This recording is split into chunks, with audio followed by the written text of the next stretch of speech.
Hello everyone, this is Vandana and you are watching 99.9 Engineering Station. Today I am come up with a next level of learning for you guys.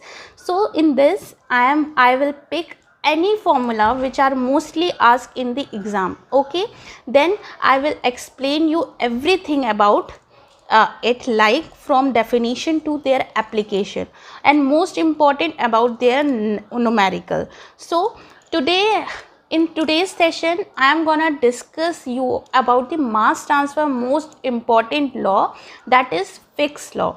So let's start with it. Fick's first law for the molecular diffusion. So before going to describe the statement for first law of Fick's, we first discuss about the molecular diffusion, or you can say that molecular transport. So it is defined as the transport or the movement of individual molecules through the fluid by the mean of random individual molecules movement of the molecules. बहुत अच्छे से ध्यान दीजिए, बहुत important definition है कि basically molecular transport और molecular diffusion is the transfer और movement of individual molecules through the fluid medium by mean of random individual movement of molecules. So we can imagine that the molecules travels only in the straight line and changing direction by the means of bouncing of other molecules after the collision. पहले तो molecules अगर कोई collision नहीं हो रहा है तो पहले molecule straight और forward डायरेक्शन में जा रहा है, बट आफ्टर कोलिजन की वजह से क्या होता है, जो दो मॉलिक्यूल्स है एक दूसरे को बाउंस अप करके उनका जो मोशन होता है वो रैंडम वो अपना पाथ जो है रैंडमली सिलेक्ट कर लेते हैं, और इस बेसिकली मॉलिक्यूल्स जो ट्रेवल्स जो करने लगते हैं वो रैंडम पाथ में करते हैं. तो molecular diffusion is also known as random path process. तो इस प्रोसेस की वजह से जो मॉलिकुलर ट्रांसपोर्ट और मॉलिकुलर डिफ्यूज़न को हम रैंडम वॉक प्रोसेस भी कहते हैं. तो चलिए अब बात करते हैं फिक्स लॉ के स्टेटमेंट के बारे में और डेफिनेशन के बारे में. तो फर्स्ट मैं आपको इस पूरे वीडियो में लेक्चर में आपको बताने जा रही हूँ डेफिनेशन और स्टेटमेंट, फॉर्मूला बताऊंगी, नोटेशन बताऊंगी, यूनिट बताऊंगी और एप्लीकेशन, और उस पर बेस्ड न्यूमेरिकल्स भी एक डिस्कस करेंगे. सो बात करते हैं सबसे पहले उसके डेफिनेशन और स्टेटमेंट के बारे में.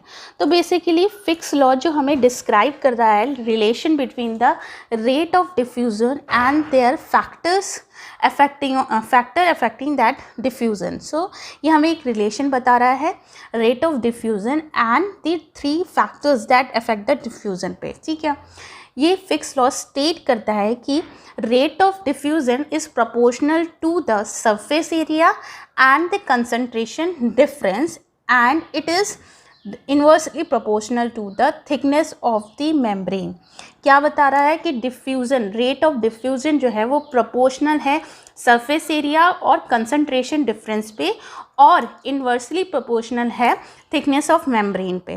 ठीक है, तो ये हमारा हो गया स्टेटमेंट के बारे में. अब हम बात करते हैं फॉर्मूला, जो कि फिक्स लॉ से क्या फॉर्मूला निकल के आता है, जो फैमिलियर हैं कि जैसे according to a statement that is जो फ्लक्स है वो JAZ is directly proportional to DCA/DZ. ठीक है, यहाँ अगर हम डायरेक्ट प्रोपोर्शनलिटी कांस्टेंट को रिमूव करते हैं तो हमारे पास आ जाता है -CDAB. हम लिख सकते हैं हमारे प्रोपोर्शनैलिटी कांस्टेंट कौन सा है, DAB. ठीक है, अब कंसंट्रेशन को हमने किस टर्म में लिख लिया, CDXA. तो हम इसको मोल फ्रैक्शन के टर्म्स में भी लिख सकते हैं, लेकिन जो अगर हम जो फिक्स लॉ के अकॉर्डिंग जो फॉर्मूला जनरेट हुआ है वो है JAZ is equal to -DAB DCA/DZ. ठीक है, ये हमारा फॉर्मूला हो गया. ठीक, और अगर हम इसी के साथ इसके नोटेशन में आपको बताती हूँ, उससे पहले मैं ये भी बताती हूँ कि इसका एक सेकेंड लॉ भी है, फिक्स लॉ का एक सेकेंड लॉ भी है जो कि हम यहाँ डिस्कस करेंगे. सिर्फ फॉर्मूला डिस्कस करेंगे, बस मैं इसमें बात कर रही हूँ कि ये जो सेकेंड लॉ है वो व्हेन जब कंसंट्रेशन चेंज विद टाइम होता है तब हम ये फॉर्मूला यूज़ करते हैं. यहाँ थीटा जो है वो टाइम को रिप्रेजेंट कर रहा है, तो ये फॉर्मूला हो जाएगा del CA/del theta is equal to DAB del square Ca upon del x square plus del square Ca upon del y square plus del square Ca upon del z square।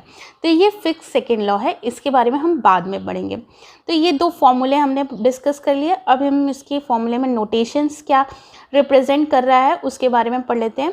Notation यहाँ पे JAZ जो represent कर रहा है वो है the flux of the constituent relative to the average molar velocity of the constituent.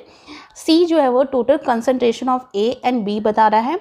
XC जो है वो mole fraction of A in a mixture of A and B। DAB is the mass diffusibility and theta is time and Z is the direction. ये इसके notation है। अब हम इसकी बात कर लेते हैं। जो भी टर्म्स यहाँ पे नेगेटिव जो साइन आया है वो जो है इक्वेशन सिग्निफाइज कर रहा है that diffusion occur in the direction opposite to that of the increasing concentration. जो हमारा डिफ्यूजन जो अकर कर रहा है वो उसके इंक्रीजिंग कंसंट्रेशन के बिल्कुल अपोजिट है। Means this is diffusion occur in the direction of decreasing concentration of diffusion. Thus the flux is always positive quantity, क्योंकि हमें हमेशा फ्लक्स जो है पॉजिटिव क्वांटिटी में चाहिए होता है, इसीलिए हम डिफ्यूज़ नेगेटिव साइन लगा रहे हैं ताकि डिफ्यूज़न जो है वो डिक्रीजिंग कंसंट्रेशन के डायरेक्शन में हो। ठीक है, फिर ये जो डिफ्यूज़न कोफिशिएंट D है it does not ordinarily remain constant. D is affected by concentration, temperature, pressure, solvent properties and the chemical nature of their diffusion. Therefore, D is referred to the more currently as diffusion coefficient rather than as a constant. ठीक है, ये coefficient की तरह use हो रहा है rather than the constant। ठीक, तो इसके अब हमने बता दिया पूरे नोटिफिकेशंस के बारे में। अब यहाँ पे यूनिट्स का भी हमें बहुत ध्यान रखना चाहिए, क्योंकि न्यूमेरिकल्स सॉल्व करते समय आपको यूनिट्स के बारे में पता होना चाहिए। ठीक है, तो यहाँ यूनिट्स जो है थोड़ा हम यूनिट की बात कर लेते हैं। That is JAZ is equal to जो हमारे पास फ्लक्स होगा वो हो जाएगा amount of substance per unit area per unit time. ठीक है, और जो यहाँ पे C जो होगा कंसंट्रेशन जो होगा वो किलो मोल पर मीटर क्यूब में देंगे, और XA जो होगा मोल होगा, DA जो होगा मीटर स्क्वायर पर सेकेंड, थीटा सेकेंड में होगा, और Z जो होगा मीटर में हो जाएगा। ठीक है, ये बात हो गई इसके यूनिट्स के बारे में। अब हम बात करते हैं एप्लीकेशंस की। तो एप्लीकेशन फिक्स लॉ जो है बायोलॉजिकल एप्लीकेशन में यूज़ होता है। अब जो liquids in the liquids fix law is applicable for two miscible liquid when they are brought in contact with diffusion take place at the microscopic level. Plus fabrications of semiconductors के में use होता है, जब means diffusion equation from Fick's law are used in the fabricate integrated circuit. Next use होता है pharmaceutical application के लिए, और उसके बाद हम इसका एप्लीकेशन फूड इंडस्ट्री में भी करते हैं। ठीक है, अब हम आते हैं इसके बेस्ड न्यूमेरिकल्स के ऊपर। तो बेसिकली बहुत सिंपल इसके न्यूमेरिकल्स होते हैं, तो हम एक डिस्कस कर लेते हैं यहाँ पे। फिक्स लॉ ये है, फिक्स फर्स्ट लॉ पे स्टडी स्टेट डिफ्यूजन पे। ठीक है, तो हम न्यूमेरिकल्स पे आ जाते हैं। न्यूमेरिकल्स है, let's read it out that a mixture of H2 and NH3 is contained in a pipe at 298 Kelvin and 1 atmosphere, which is maintained constant. At one end of the pipe, at the point 1, the partial pressure PA1 of the NH3 is 0.65 and at another end 0.3 meter away from point 1. So PA2 of the partial pressure of A2 of NH3 is 0.15 atm.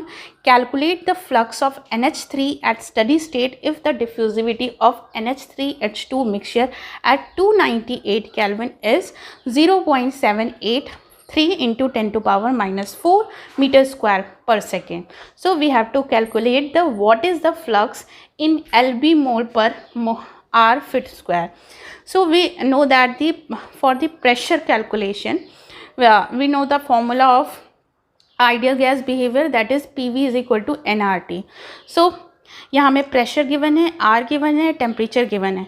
तो अगर हम concentration के terms में लिखें तो क्या हो जाएगा, N/V is equal to P/RT is equal to concentration, where यहाँ जो है N जो है वो kilo mole of NH3 plus H2 है, R जो हमें यूनिट के अकॉर्डिंग हो जाएगा 8314.8314.3 मीटर क्यूब पास्कल पर kilogram mole kelvin, and temperature जो हमें गिवन है 298 केल्विन। ठीक है, यहाँ से हम कंसंट्रेशन निकालेंगे इन KG mole of NH3।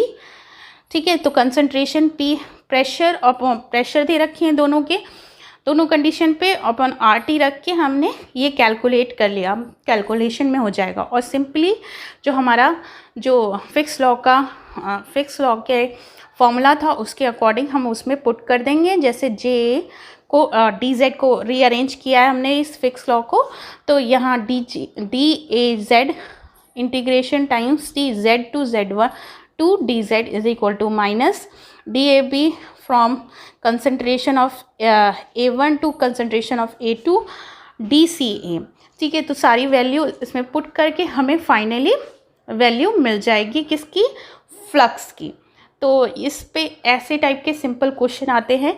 Hope ऐसी डिस्कशन आपको अगर और न्यूमेरिकल चाहिए इसके ऊपर, मास ट्रांसफ़र के फिक्स लॉ के ऊपर, तो आप मुझे कमेंट में बता सकते हैं। तो आई होप सो कि आपको समझ में आया होगा कि मैं किस तरीके से आपको एक एक फॉर्मूले के अकॉर्डिंग उसके सारे डिटेल्स समझाना चाहती हूँ। तो thank you. If you like my video then don't forget to subscribe, share and like. Thank you and have a nice day.